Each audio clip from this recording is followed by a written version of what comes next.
نحمدہ و نصلی علی رسولہ الکریم اعوذ باللہ من الشیطان الرجیم بسم اللہ الرحمن الرحیم رب اشرح لی صدری ویسر لی امری واحلل عقدۃ من لسانی یفقہوا قولی۔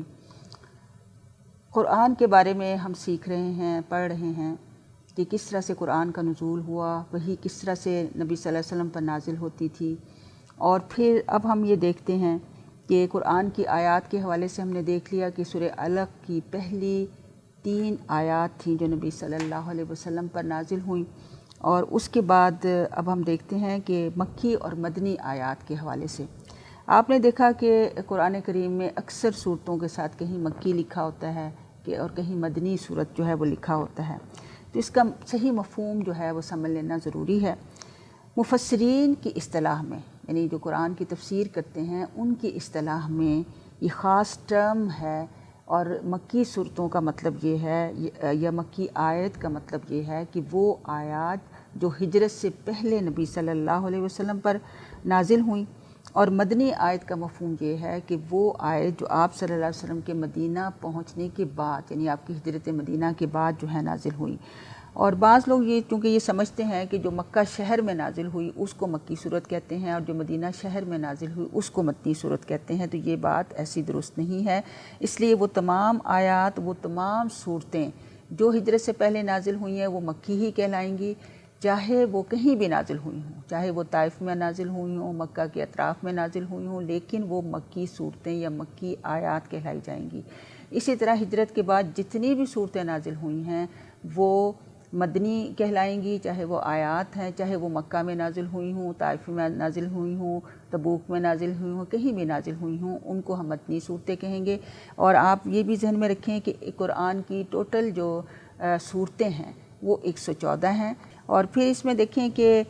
بعض صورتیں تو ایسی ہیں کہ وہ پوری کی پوری مکی یا پوری کی پوری مدنی صورتیں ہیں، مثلا سورہ مدثر جو ہے وہ پوری مکی ہے، اس طرح سورہ آل عمران جو ہے وہ پوری مدنی صورت ہے۔ لیکن بعض مرتبہ ایسا بھی ہوا ہے کہ پوری صورت تو مکی ہے لیکن اس میں چند آیات جو ہیں وہ مدنی آ جاتی ہیں، لیکن اس صورت کو چونکہ باقی ساری آیات جو ہیں وہ مکی ہوتی ہیں تو اس وجہ سے اس صورت کو مکی ہی کہا جاتا ہے۔ اسی طرح اس کے برعکس بھی ہوا، جیسے سورہ اعراف مکی ہے لیکن اس میں کچھ صورتیں ایسی ہیں، کچھ آیات ایسی ہیں جو مدنی ہیں۔ اسی طرح سورہ حج بھی مدنی ہے لیکن اس میں 4 آیات ایسی آئی ہیں کہ جو مکی ہیں۔ تو اس طرح سے بھی یہ سب ترتیب اللہ رب العالمین نے خود حضرت جبریل علیہ السلام کے ذریعے نبی صلی اللہ علیہ وسلم کو بتائی، اور آپ صلی اللہ علیہ وسلم اسی طرح سے صحابہ کرام کو بتا دیا کرتے تھے۔ اور پھر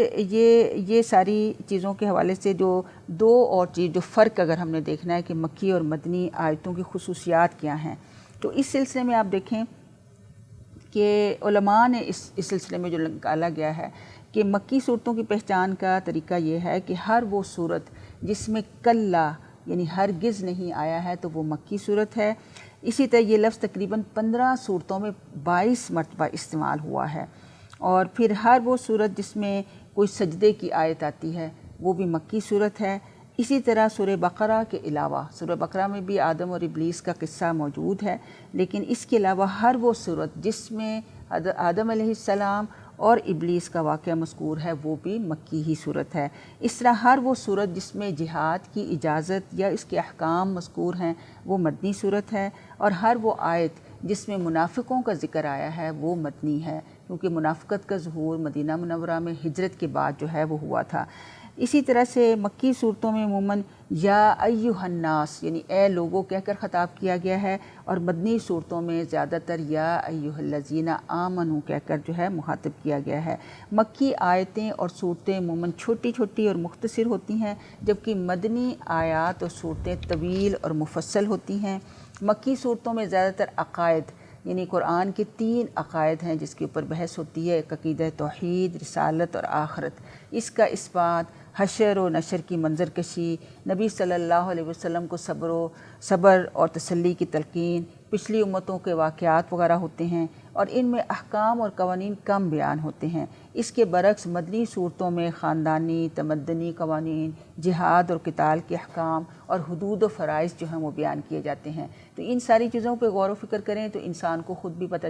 چل جاتا ہے کہ کون سی صورت مکی ہے اور کون سی مدنی ہے۔ اسی طرح مکی صورتوں میں زیادہ تر مقابلہ جو ہے وہ بت پرستوں کے ساتھ، اور مدنی صورتوں میں اہل کتاب اور منافقین سے ہے۔ اور مکی صورتوں کا اسلوب بیان اگر آپ اس پہ غور کریں تو بہت ہی خوبصورت اور شاندار، اور الفاظ بہت ہی خوبصورت استعارے اور تشبیہات جو ہیں اس میں دی گئی ہیں۔ اور اس کے برخلاف جو مدنی صورتیں ہیں ان کا انداز سادہ ہے، کیونکہ اس میں احکام سمجھانے، اس وجہ سے انداز ذرا سادہ جو ہے وہ رکھا گیا ہے۔ اور اسی طریقے سے آپ دیکھیں کہ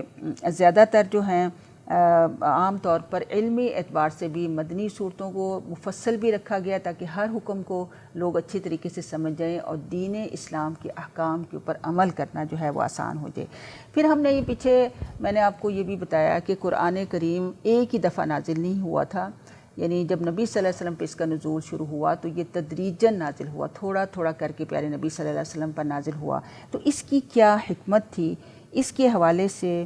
ہمیں سورہ فرقان کی آیت نمبر 32 اور 33 میں اس کی وضاحت اللہ رب العالمین خود بتاتے ہیں کہ کیوں نبی صلی اللہ علیہ وسلم پر ایک ہی دفعہ کتاب کی شکل میں قرآن نازل کیوں نہیں کیا گیا۔ جیسے کہ تورات حضرت موسیٰ علیہ السلام کو پوری دے دی گئی تھی ایک ہی دفعہ میں، اس طرح صحف ابراہیم اور دیگر کتابوں کا ذکر آتا ہے کہ وہ ایک ہی دفعہ میں دے دی گئی تھیں، لیکن قرآن کا نزول تدریجی ہوا۔ تو اس کے بارے میں اللہ رب العالمین یعنی مشرکین عرب نے بھی یہ سوال کیا تھا نا کہ وہ کتاب ہمیں دو دکھاؤ تاکہ ہم اس پر ایمان لائیں، تو اللہ تعالیٰ نے اس کا جواب دیا کہ وقال الذین کفروا لولا نزل علیہ القرآن جملۃ واحدہ کذالک لنثبت بہ فؤادک ورتلناہ ترتیلا ولا یأتونک بمثل الا جئناک بالحق واحسن تفسیرا۔ یہ سورہ فرقان کی آیت نمبر 32 اور 33 ہیں۔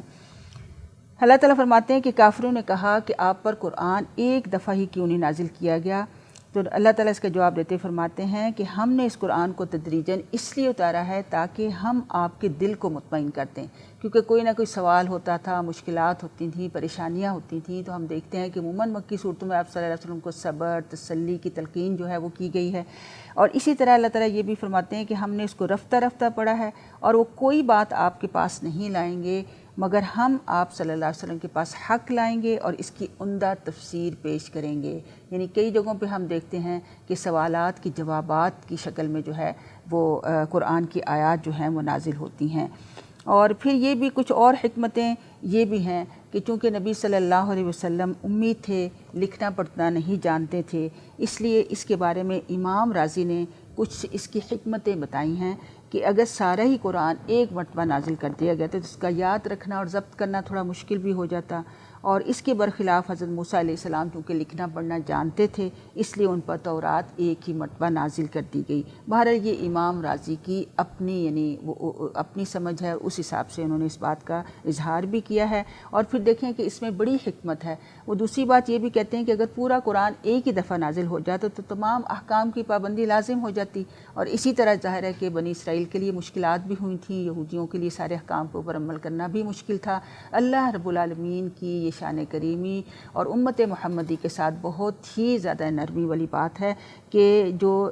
شریعت محمدی میں اللہ رب العالمین نے اس کو ملحوظ بھی رکھا ہے۔ پھر نبی صلی اللہ علیہ وسلم کو اپنی قوم کی طرف سے ہر روز نئی نئی اذیتیں برداشت کرنی پڑتی تھیں۔ جبریل علیہ السلام کا بار بار قرآن کریم کو لے کر آنا ان اذیتوں کے مقابلے کو آسان بنا دیتا تھا، اور آپ صلی اللہ علیہ وسلم کی تقویت قلب کا ذریعہ بھی بنتا تھا۔ اور پھر یہ چیز پہلے بھی میں نے آپ کو بتائی ہے کہ بہت سارے سوالات کا بھی جواب ہوتا تھا، اور بہت سارے اشکال ہوتے تھے جو رفتہ رفتہ حضرت جبریل علیہ السلام اس کا جواب لے کر آتے تھے، کیونکہ اللہ قرآن میں خود فرماتے ہیں کہ وَمَا يَنطِقُ عَنِ الْهَوَىٰ ان ہوا وحی یوحیٰ، کہ وہ تو اپنی طرف سے کوئی بات نہیں کرتے تھے، وہ وہی کچھ بیان کرتے تھے جس کی آپ کی طرف وحی کی جاتی تھی۔ اور پھر دیکھیں کہ اگر ہم شان نزول کے حوالے سے کچھ یہ بھی ایک ٹرم ہے مفسرین کی اصطلاح میں، قرآن پڑھنے سے پہلے ہمیں ان ساری چیزوں کے بارے میں جاننا بہت ضروری ہے۔ آپ دیکھیں کہ قرآن کریم کی آیتیں جو ہیں وہ دو قسم کی ہوتی ہیں۔ ایک تو وہ آیتیں ہیں جو اللہ تعالیٰ نے از خود نازل فرمائی، کوئی خاص واقعہ یا کسی بھی سوال وغیرہ اس کا نزول کا سبب نہیں بنا، جیسے اللہ تعالیٰ کائنات کی تخلیق کے حوالے سے بتاتا ہے، زمین و آسمان کس طرح سے اللہ تعالیٰ نے پیدا کیے، کیسے زمین کو بچھایا، تو یہ اللہ نے خود ہی نازل کی ہیں۔ اور کچھ آیات ایسی ہیں جن کے نزول کی وجہ کوئی خاص واقعہ یا کوئی سوال یہ کے جواب میں ہوا۔ اس کو ان آیتوں کا پس منظر بھی کہہ سکتے ہیں، اور مفسرین کی اصطلاح میں اس کو اس آیت کا سبب نزول یا شان نزول کہا جاتا ہے۔ تو اس لیے جیسے سورہ بقرہ کی یہ آیت ہے نا کہ لا تنکحوا المشرکات حتی یؤمن ولأمۃ مؤمنۃ خیر من مشرکۃ ولو اعجبتکم، کہ مشرک عورتوں سے نکاح نہ کرو جب تک کہ وہ ایمان نہ لے آئیں، اور بلا شبہ ایک مومن کی نیز ایک مشرکہ سے بہتر ہے، خواہ مشرکہ تمہیں پسند ہی کیوں نہ ہو۔ تو یہ آیت ایک خاص واقعے میں نازل ہوئی تھی۔ زمانہ جاہلیت میں حضرت مرثد بن ابی مرثد غنوہ کے ایک عورت سے تعلقات تھے۔ اسلام لانے کے بعد وہ مدینہ طیبہ آئے اور وہ عورت مکہ مکرمہ رہ گئی، لیکن جب وہ کسی کام سے مکہ مکرمہ تشریف لے گئے تو اس عورت نے انہیں نکاح کی دعوت دی، تو آپ صلی اللہ علیہ وسلم نے فرمایا کہ اس کو انہوں نے صاف انکار کر دیا، حضرت مرثد نے بھی، کہ اسلام میرے اور تمہارے درمیان حائل ہو چکا ہے، لیکن اگر تم چاہو تو میں نبی صلی اللہ علیہ وسلم سے اجازت لے کر تم سے نکاح کر سکتا ہوں۔ جب آپ